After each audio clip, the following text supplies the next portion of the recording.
നമസ്കാരം, ഞാൻ ഡോക്ടർ ഭാഗ്യ Q1B health കെയറിലെ Ayurveda ഡോക്ടറാണ്. നിങ്ങൾക്ക് BP ഉണ്ട് എന്നുള്ളൊരു കാര്യമൊക്കെ നിങ്ങൾ കുറച്ച് അടുത്തായിട്ട് അറിഞ്ഞു.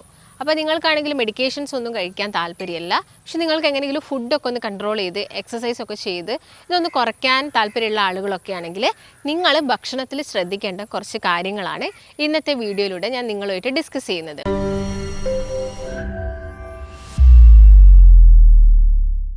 അപ്പോൾ നിങ്ങളിങ്ങനെ ഭക്ഷണം കഴിക്കുന്ന സമയത്ത് എപ്പോഴും നിങ്ങളുടെ BP ചെക്ക് ചെയ്യുന്നത് നല്ലതാണ്.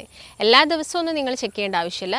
നിങ്ങൾക്ക് എന്തെങ്കിലും ബുദ്ധിമുട്ട് കാരണമാണ് നിങ്ങൾ BP ഉണ്ട് എന്നുള്ളൊരു കാര്യം മനസ്സിലാക്കിയാൽ നിങ്ങൾ എന്താണെങ്കിലും ആദ്യത്തെ ഒരു 1 വീക്ക് എല്ലാ ദിവസവും ഒന്ന് BP ചെക്ക് ചെയ്യുന്നത് നല്ലതാണ്. അതിനുശേഷം നിങ്ങൾക്ക് മെഡിക്കേഷൻസ് ഒക്കെ ചില ആളുകൾക്ക് നല്ല രീതിയിലുള്ള, അതായത് നല്ല രീതിയിൽ BP കൂടുകയൊക്കെ ആണെങ്കിൽ ഈ ഡയസ്റ്റോളിക് സിസ്റ്റോളിക് റേഷ്യോസ് ഒക്കെ നല്ല രീതിയിൽ കൂടുതലായിട്ട് കണ്ടിട്ടുണ്ടെങ്കിൽ അവർ ചിലപ്പോൾ മെഡിക്കേഷൻസ് ഒക്കെ കഴിക്കേണ്ടി വരും. അവർ മെഡിക്കേഷൻസ് എടുക്കുന്നതെന്ന് വെച്ചാൽ ഇപ്പം എല്ലാവർക്കും അലോപ്പതി മെഡിക്കേഷൻസ് എടുക്കാൻ താല്പര്യം ഉണ്ടാവില്ല. ആയുർവേദം എടുക്കുന്നവരുണ്ട്, ഹോമിയോ എടുക്കുന്നവരുണ്ട്. അപ്പോൾ നിങ്ങളെ ഏത് സ്ട്രീമാണോ ആ ഒരു സ്ട്രീമിലുള്ള മെഡിക്കേഷൻസ് കഴിക്കുന്നതിന് കൂടെ തന്നെ ഭക്ഷണത്തിൽ കുറച്ച് കാര്യങ്ങളൊക്കെ ശ്രദ്ധിച്ച് നിങ്ങളുടെ ഡോക്ടറിൻ്റെ നിർദ്ദേശപ്രകാരം തന്നെ നിങ്ങൾക്ക് മെഡിക്കേഷൻസ് കുറയ്ക്കാൻ വേണ്ടിയിട്ട് സാധിക്കും. അപ്പോൾ എന്തൊക്കെ കാര്യങ്ങളാണ് നിങ്ങൾ ഫുഡിൽ ശ്രദ്ധിക്കേണ്ടത്? അപ്പോൾ നമുക്ക് എല്ലാവർക്കും അറിയാം, നമ്മുടെ ഹാർട്ടിൽ നിന്നും രക്തം പമ്പ് ചെയ്യാറുണ്ട്. അതായത് രക്തക്കുഴൽ വഴി നമ്മുടെ ശരീരത്തിൻ്റെ പല ഭാഗങ്ങളിലോട്ടും രക്തം പമ്പ് ചെയ്യുന്നുണ്ട്. ഈ രക്തക്കുഴലുകളിലുള്ള പ്രഷർ കൂടുന്ന സമയത്താണ് നമുക്ക് BP ഒക്കെ വരുന്നത് ആളുകളിൽ.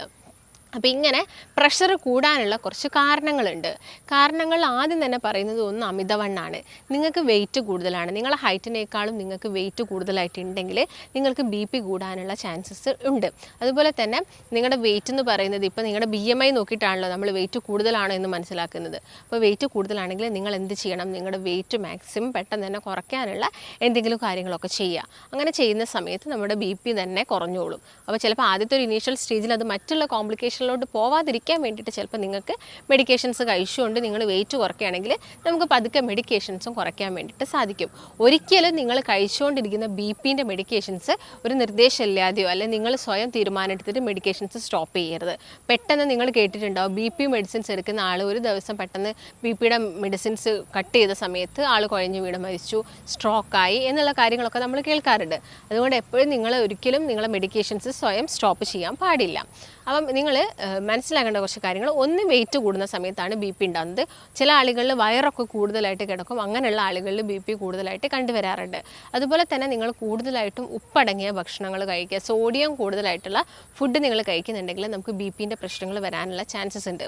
അതായത് നിങ്ങൾ കൂടുതലായിട്ടും പ്രോസസ്ഡ് ആയിട്ടുള്ള ഫുഡ് കഴിക്കുക, അല്ലെങ്കിൽ ഫ്രൈഡ് ആയിട്ടുള്ള ഫുഡ് കഴിക്കുക. പ്രോസസ്ഡ് ഫുഡ് എന്നൊക്കെ പറയുന്നത് ഈ ബർഗർ, സാൻഡ്വിച്ച്, പിസ്സ പോലുള്ള ഭക്ഷണങ്ങളൊക്കെ കഴിക്കുന്ന സമയത്ത് ഇത് ചൂടാക്കുന്നുണ്ടല്ലോ, ഇതിൻ്റെ അകത്ത് പ്രോട്ടീൻസും അതുപോലെ തന്നെ ഫാറ്റും ഷുഗറും ഒക്കെ വരുന്നുണ്ട്.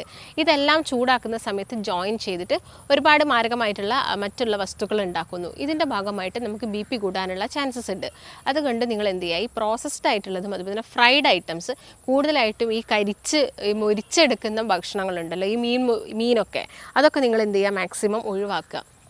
അതുപോലെ തന്നെ നമ്മൾ റോസ്റ്റ് ചെയ്ത് കഴിക്കുന്ന എന്താണെങ്കിലും, ഈവൻ നിങ്ങളിപ്പോൾ നട്ട്സ് കഴിക്കുന്നുണ്ട്, നിങ്ങളത് റോസ്റ്റ് ചെയ്ത നട്ട്സ് ആണെങ്കിലും നമുക്ക് ഇങ്ങനെയുള്ള BP പ്രശ്നങ്ങൾ ഉണ്ടാവാനുള്ള ചാൻസസ് കൂടുതലാണ്. അതുകൊണ്ട് നിങ്ങൾ നട്ട്സൊക്കെ കഴിക്കുന്ന ആളുകളാണെങ്കിൽ മാക്സിമം പ്ലെയിൻ ആയിട്ടുള്ള നട്ട്സ് കഴിക്കാൻ വേണ്ടിയിട്ട് ശ്രദ്ധിക്കുക. അതുപോലെ തന്നെ ഇപ്പോൾ ഈവൻ എന്താണെങ്കിലും, ഇപ്പോൾ നിങ്ങൾ പനീരൊക്കെ ഫ്രൈ ചെയ്ത് കഴിക്കുന്ന ആളുകളുണ്ടായിരിക്കും. വെജിറ്റേറിയൻസ് ആണ്, ഞാൻ മീനും ഇതൊന്നും കഴിക്കാറില്ല, പക്ഷേ നിങ്ങൾ ഈ പനീർ പോലുള്ളത്, ഗോബി പോലുള്ളതൊക്കെ ഫ്രൈ ചെയ്ത് കഴിക്കുന്നുണ്ടെങ്കിലും നമുക്ക് BP കൂടുതലാവാനുള്ള ചാൻസസ് ഉണ്ട്. അപ്പോൾ മെയിനായിട്ട് ഒന്ന് എന്ന് പറയുന്നത് ഫുഡിലൂടെ വരുന്നതാണ്. മറ്റേ നമുക്ക് പാരമ്പര്യമായിട്ട് വരാം. പിന്നെ ഒന്ന് വരുന്നത് നമ്മുടെ ഹാബിറ്റ്സ് വഴിയാണ്. ഈ ആൽക്കഹോൾ കൂടുതലായിട്ട് യൂസ് ചെയ്യുക, അല്ലെങ്കിൽ നന്നായിട്ട് സ്മോക്കിംഗ് ചെയ്യുന്ന ആളുകളിലൊക്കെ ഈ ബ്ലഡ് വെസൽസിൻ്റെ അകത്ത് അല്ലെങ്കിൽ രക്തക്കുഴലിൻ്റെ അകത്ത് പ്രഷർ കൂടാനുള്ള ചാൻസസ് ഉണ്ട്. അപ്പോൾ അതിൻ്റെ ഭാഗമായിട്ട് നമുക്ക് BP പ്രശ്നങ്ങൾ ഉണ്ടാവാം. അപ്പം അങ്ങനെയുള്ള ശീലങ്ങളുള്ള ആളുകളാണെങ്കിൽ അത് മാക്സിമം കുറയ്ക്കുക. അപ്പം നിങ്ങൾ ചെറുപ്പം മുതലേ ഒക്കെ BP മെഡിക്കേഷൻസ് എടുക്കുന്ന ആളുകളാണെങ്കിൽ നമ്മൾ ഒരുപാട് കാലം തന്നെ ഈ BPൻ്റെ മരുന്ന് കഴിക്കണം. അപ്പോൾ നിങ്ങൾക്ക് തടി കാരണമാണ്, അല്ലെങ്കിൽ നിങ്ങൾ കഴിക്കുന്ന ഭക്ഷണം കാരണമാണ് നിങ്ങൾക്ക് BP കൂടുതലായിട്ടുള്ളതെങ്കിൽ അത് മാക്സിമം കുറച്ചെടുക്കുകയാണെങ്കിൽ തന്നെ നമുക്ക് എന്ത് ചെയ്യാൻ പറ്റും? BP കുറച്ചെടുക്കാൻ വേണ്ടിയിട്ട് സാധിക്കും. BPൻ്റെ കേസ് നോക്കുകയാണെങ്കിൽ മെയിനായിട്ട് 2 രീതിയിൽ കണ്ടുവരാറുണ്ട്. ഒന്ന് പ്രൈമറി ആയിട്ട് വരുന്നത്, ഒന്ന് സെക്കൻഡറി ആയിട്ട് വരുന്നത്. അപ്പോൾ പ്രൈമറി ആയിട്ട് വരുന്നതെന്ന് പറയുന്നത് ഒന്നുമല്ല, ചിലപ്പോൾ നിങ്ങളൊന്ന് ജസ്റ്റ് തലവേദനയോ തലകറക്കോ അങ്ങനെയൊക്കെ വരുന്ന സമയത്ത് ഡോക്ടറെ അടുത്ത് പോവുക, അല്ലെങ്കിൽ നോർമൽ ഒരു ചെക്കപ്പിൻ്റെ ഭാഗമായിട്ട് നിങ്ങൾ ഡോക്ടറെ അടുത്ത് പോകുന്ന സമയത്ത് BP നോക്കുന്ന സമയത്ത് നമുക്ക് ചിലപ്പോൾ ഒരു ടെൻഷൻ കൂടാറുണ്ട്. അതിൻ്റെ ഭാഗമായിട്ട് ചെറിയ രീതിയിലൊന്ന് BP റേസ് ആവാറുണ്ട്. അത് നിങ്ങൾ എന്ത് ചെയ്യുക? റെഗുലറായിട്ടൊരു 3-4 ദിവസം ചെക്ക് ചെയ്യുക. ആ സമയത്ത് വലിയ പ്രശ്നമൊന്നുമില്ലെങ്കിൽ നിങ്ങൾ അതിനെക്കുറിച്ച് ഭയക്കേണ്ട ഒരു ആവശ്യകതയില്ല. രണ്ടാമത്തെ സെറ്റ് ഓഫ് ആളുകൾ എന്ന് പറയുന്നത് സെക്കൻഡറി ഹൈപ്പർ ടെൻഷനാണ്. അതെന്തെങ്കിലും അസുഖത്തിൻ്റെ ഭാഗമായിട്ട് വരുന്നതാണ്. ചില ആളുകൾക്ക് തൈറോയ്ഡ് അസുഖമുള്ള ആളുകളിൽ ബി പി കൂടുതലായിട്ട് കണ്ടുവരാറുണ്ട്. അതുപോലെ തന്നെ ചില ഡയബറ്റീസ് പേഷ്യൻറ്റിൽ ബി പി കൂടുതലായിട്ട് കണ്ടുവരാറുണ്ട്. അതുപോലെ തന്നെ നിങ്ങളിപ്പോൾ എന്തെങ്കിലും മെഡിസിൻസ് ഒക്കെ ഒരുപാട് കാലം കഴിച്ച ആളുകളൊക്കെ ആണെങ്കിൽ ബി പി കൂടുതലായിട്ട് കണ്ടുവരാറുണ്ട്. അല്ലെങ്കിൽ ഇപ്പം റീനൽ കംപ്ലയിൻറ്റ്സ് അഥവാ കിഡ്നിക്ക് എന്തെങ്കിലും ബുദ്ധിമുട്ടുള്ള ആളുകളാണെങ്കിലും അവരിലും ബി പി കൂടുതലായിട്ടും കണ്ടുവരാറുണ്ട്. അപ്പം നമുക്കറിയാം ഹൈപ്പർ ടെൻഷൻ കൂടുതലായിട്ട് ഉണ്ടാകുന്ന സമയത്ത് ഒരുവിധം നമ്മുടെ ഓർഗൻസിലോട്ടൊക്കെ രക്തം പോകുന്ന ബ്ലഡ് വെസൽസിൻ്റെ അകത്ത് പ്രഷർ കൂടുന്ന സമയത്ത് നമ്മുടെ ബോഡിയിലും ഒരുപാട് ചേഞ്ചസ് വരും.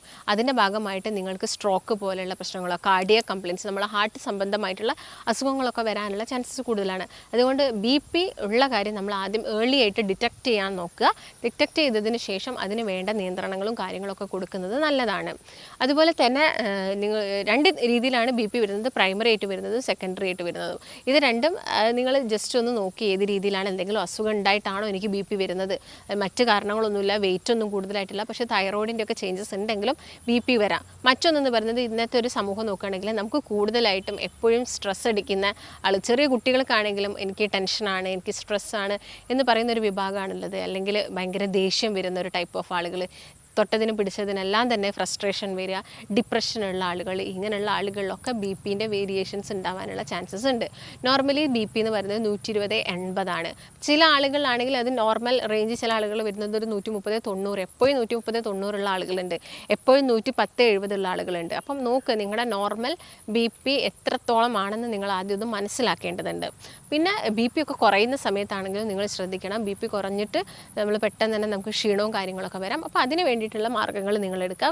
അപ്പോൾ ബി പി കൂടുതലുള്ള ആളുകൾ മാക്സിമം നിങ്ങളുടെ ഡയറ്റിൽ നിന്ന് ഉപ്പിൻ്റെ അളവ് കുറയ്ക്കുക, ഇന്ദുപ്പ് എടുക്കുക. ഇന്ദുപ്പ് ആണെങ്കിലും വലിയ പ്രശ്നം ഉണ്ടാക്കുന്നില്ല, എന്നാലും നിങ്ങൾ ഒരു എമൗണ്ടിൽ കൂടുതലായിട്ട് ഇന്ദുപ്പും കാര്യങ്ങളൊന്നും കഴിക്കാനും പാടില്ല. ബേക്ക്ഡ് ആയിട്ടുള്ള ഐറ്റംസ് കുറയ്ക്കുക, ഫ്രൈഡ് ആയിട്ടുള്ള ഐറ്റംസ് കുറയ്ക്കുക. മാക്സിമം എന്ത് കുടിക്കാം, വെള്ളം കുടിക്കാൻ വേണ്ടിയിട്ട് നോക്കുക. വെള്ളം കുടിക്കുക. അതുപോലെ തന്നെ മാക്സിമം നിങ്ങൾ കഴിക്കേണ്ടത് ഫ്രൂട്ട്സുകളാണ്. ഫ്രൂട്ട്സ് കഴിക്കാൻ വേണ്ടി പറയുന്നത് അതിപ്പം കരുതിയിട്ട് നിങ്ങളിപ്പോൾ വെയിറ്റുള്ള ആളുകളാണെങ്കിൽ നല്ല പഴുത്ത ഫ്രൂട്ട്സ് ഒന്നും കഴിക്കേണ്ട, ഒരു മിനിമം പഴുപ്പിലുള്ള ഫ്രൂട്ട്സുകളൊക്കെ കഴിക്കുക. ഫ്രൂട്ട്സിൻ്റെ അകത്ത് കൂടുതലായിട്ടും പൊട്ടാസ്യം ഉണ്ട്. അപ്പോൾ നമുക്ക് സോഡിയം കുറച്ചിട്ട് നമ്മുടെ ശരീരത്തിലോട്ട് പൊട്ടാസ്യം കൂട്ടുകയാണ് വേണ്ടത്. അപ്പോൾ നിങ്ങൾ എന്ത് ചെയ്യുക, മാക്സിമം നിങ്ങളുടെ ഭക്ഷണത്തിൻ്റെ അകത്ത് പൊട്ടാസ്യം ഉള്ള ഭക്ഷണങ്ങൾ കഴിക്കാൻ വേണ്ടിയിട്ട് നോക്കുക. അപ്പോൾ എന്തൊക്കെ ഭക്ഷണങ്ങളാണ് നിങ്ങൾ എല്ലാ ദിവസവും കഴിക്കേണ്ടത്? അതിലൊന്നാമത് തന്നെ പറയുന്നത് ലീഫി വെജിറ്റബിൾസ് ആണ്. ലീഫി വെജിറ്റബിൾസ് എന്ന് പറഞ്ഞാൽ ഇലക്കറികളാണ്. പച്ച നിറത്തിലുള്ള ഇലക്കറികൾ കഴിക്കുക. ചീര കഴിക്കുക, ചീര ബെസ്റ്റാണ്. സ്പിനാച്ച് ഒക്കെ നിങ്ങൾ കേട്ടിട്ടുണ്ടാവും, ടൈപ്പ് ഓഫ് ചീരയാണ്. ഇതെല്ലാം കഴിക്കുന്നത് പൊട്ടാസ്യം കൂടുതലാണ്, ഇത് ബി പി കുറയ്ക്കാൻ വേണ്ടിയിട്ട് ഹെൽപ്പ് ചെയ്യുന്നു. മറ്റൊരു വിഭാഗം എന്ന് പറയുന്നത് നിങ്ങൾക്ക് ഓട്സ് എടുക്കാവുന്നതാണ്. റോൾഡ് ആയിട്ടുള്ള ഓട്സ്, ഫൈബർ കൂടുതലാണ്. അപ്പോൾ ഫൈബർ കൂടുതലായതുകൊണ്ട് തന്നെ ഇത് നമ്മുടെ പ്രഷർ കുറയ്ക്കാൻ വേണ്ടിയിട്ട് സഹായിക്കുന്നു. അപ്പോൾ നിങ്ങൾക്ക് കഴിക്കാൻ പറ്റുന്ന ഒന്നെന്ന് പറയുന്നത് ഓട്സ് ആണ്. പിന്നെ നിങ്ങൾക്ക് കഴിക്കാൻ പറ്റുന്നതാണ് എന്ത്, ഫ്രൂട്ട്സുകളിൽ തന്നെ നോക്കുകയാണെങ്കിൽ നേന്ത്രപ്പഴം നിങ്ങൾക്ക് കഴിക്കാം, പൊട്ടാസ്യം കൂടുതലാണ്. അതുപോലെ തന്നെ അനാർ അഥവാ പൊമോഗ്രാനൈറ്റ്, അത് നിങ്ങളുടെ എല്ലാ ദിവസവും നിങ്ങളുടെ ഭക്ഷണത്തിൽ ഇൻക്ലൂഡ് ചെയ്യുക. അതും നിങ്ങളുടെ ശരീരത്തിലുള്ള എന്ത് കുറയ്ക്കും, സോഡിയത്തിനെ കുറയ്ക്കുന്നു, ബ്ലഡ് വെസൽസിലൊക്കെ ഉണ്ടാകുന്ന പ്രഷർ കുറയ്ക്കാൻ വേണ്ടി സഹായിക്കുന്നു. അതുപോലെ തന്നെ നമുക്ക് കഴിക്കാൻ പറ്റുന്ന ഒന്നാണ് ബെറി ഫ്രൂട്ട്സുകൾ. ബെറി ഫ്രൂട്ട്സുകൾ നിങ്ങൾ കേട്ടിട്ടുണ്ടാകും, ബ്ലൂബെറി, റാസ്ബെറി, സ്ട്രോബെറി ഒക്കെ. ഇത് കിട്ടുന്നുണ്ടെങ്കിൽ നിങ്ങളത് മാക്സിമം കഴിക്കുക. കാരണം ഇതിൻ്റെ അകത്ത് എന്താണ്, ഇതിൻ്റെ അകത്താണെങ്കിലും ആൻറ്റി ഓക്സിഡൻസ് കൂടുതലാണ്. ആൻറ്റി ഓക്സിഡൻസ് കൂടുതലായതുകൊണ്ട് തന്നെ ശരീരത്തിൽ വരുന്ന നീർക്കെട്ടുകൾ കുറയ്ക്കുന്നു. ഇങ്ങനെ കൂടുതലായിട്ട് നമ്മുടെ രക്തക്കുഴലുകളിലൊക്കെ ഉണ്ടാകുന്ന പ്രഷറും കാര്യങ്ങളും കുറയ്ക്കുന്നു. സോഡിയത്തിൻ്റെ അളവ് നമ്മുടെ ശരീരത്തിൽ നിന്ന് കുറയ്ക്കുന്നുണ്ട്. അപ്പോൾ അതുകൊണ്ട് എന്ത് ചെയ്യുക, നിങ്ങൾ ബെറി ഫ്രൂട്ട്സുകളൊക്കെ കഴിക്കുക. അപ്പോൾ എല്ലാ ദിവസവും നിങ്ങൾ എല്ലാം കൂടി കഴിക്കേണ്ട ആവശ്യകതയില്ല, ഓരോന്നായിട്ട് നിങ്ങൾക്ക് എല്ലാ ദിവസവും കഴിക്കാവുന്നതാണ്. മറ്റൊരു വിഭാഗം എന്ന് പറയുന്നത് നിങ്ങൾക്ക് കഴിക്കാൻ പറ്റുന്നതാണ് ഫ്ലാക്സ് സീഡ്സ്. ഫ്ലാക്സ് സീഡ്സിൻ്റെ അകത്ത് ആൽഫ ലിനോലെനിക് ആസിഡ് ഉള്ളത് കൊണ്ട് തന്നെ ഇത് നമ്മുടെ ബി പി കുറയ്ക്കാൻ ഹെൽപ്പ് ചെയ്യുന്നു. അപ്പോൾ ഫ്ലാക്സ് സീഡ്സ് കഴിക്കുന്ന ആളുകൾക്ക് എന്ത് ചെയ്യാം, തലേ ദിവസം വേണമെങ്കിൽ മോരിലൊക്കെ കുതിർത്ത് വെച്ചിട്ട് ഫ്ലാക്സ് സീഡ്സൊക്കെ കഴിക്കുന്നത് നല്ലതാണ് അവരുടെ ബോഡിക്ക്. അപ്പം ആ ഒരു കാര്യം നിങ്ങൾ ട്രൈ ചെയ്ത് നോക്കുക. പിന്നെ എല്ലാ ദിവസവും ചെയ്യേണ്ടതെന്ന് വെച്ചാൽ വെള്ളം കുടിക്കുന്നതാണ്. 8 മുതൽ 12 ഗ്ലാസ് വെള്ളം കുടിക്കുക. എക്സസൈസ് നിർബന്ധമാണ്. ബി പി ഉള്ള പേഷ്യൻസ് എക്സസൈസ് ചെയ്യേണ്ടത് നിർബന്ധമായിട്ട് നിങ്ങൾ ഫോളോ ചെയ്യേണ്ട കാര്യമാണ്. എന്താണെങ്കിലും നമ്മൾ നടക്കുന്ന സമയത്താണെങ്കിലും അത്യാവശ്യം വിയർത്ത് പോകുന്നുണ്ട്. വിയർത്ത് പോകുന്നതിൻ്റെ ഭാഗമായിട്ട് കൊഴുപ്പും കാര്യങ്ങളും കുറയുന്നുണ്ട്. രക്തക്കുഴലുകളിൽ കുറച്ചും കൂടി ഈസി ആയിട്ടുള്ളൊരു പമ്പിങ് നടക്കും. അതിൻ്റെ ഭാഗമായിട്ട് നമ്മുടെ ബി പി ഒക്കെ നോർമലിലോട്ട് വരും. ആ കാര്യങ്ങൾ ശ്രദ്ധിക്കുക. പിന്നെ നിങ്ങളുടെ ഡയറ്റിൽ നിങ്ങൾ ബീട്രൂട്ട് കഴിക്കുക. ബീട്രൂട്ടിൻ്റെ അകത്തൊക്കെ നൈട്രേറ്റ്സ് കൂടുതലായതുകൊണ്ട് തന്നെ ഇതും നിങ്ങളുടെ ബ്ലഡ് പ്രഷർ കുറയ്ക്കാൻ വേണ്ടിയിട്ട് ഹെൽപ്പ് ചെയ്യുന്നു. ഇപ്പോൾ ബി പി ഉള്ള ആളുകളാണ് മെഡിക്കേഷൻസ് ഓൾറെഡി കഴിക്കുന്നുണ്ടെങ്കിൽ ഞാൻ ഈ പറഞ്ഞ ഫുഡുകളൊക്കെ നിങ്ങളൊന്ന് കഴിച്ചു നോക്കുക. ഇങ്ങനെ കഴിക്കുകയാണെങ്കിൽ തന്നെ നമ്മുടെ ശരീരത്തിലുള്ള ബി പി കുറയുന്നത് നിങ്ങൾക്ക് കാണാൻ പറ്റും. നമുക്ക് മെഡിക്കേഷൻസും പതുക്കെ കുറയ്ക്കാനും സാധിക്കുന്നതാണ്. ഇപ്പോൾ ചില ആളുകൾക്ക് അലോപ്പതി മെഡിക്കേഷൻസ് എടുക്കാൻ താല്പര്യമില്ലാത്ത ആളുകളുണ്ടായിരിക്കും. അങ്ങനെയുള്ള ആളുകളാണെങ്കിൽ നമുക്ക് ആയുർവേദത്തിൽ ഒരുപാട് മരുന്നുകൾ ബി പിക്കായിട്ടുണ്ട്.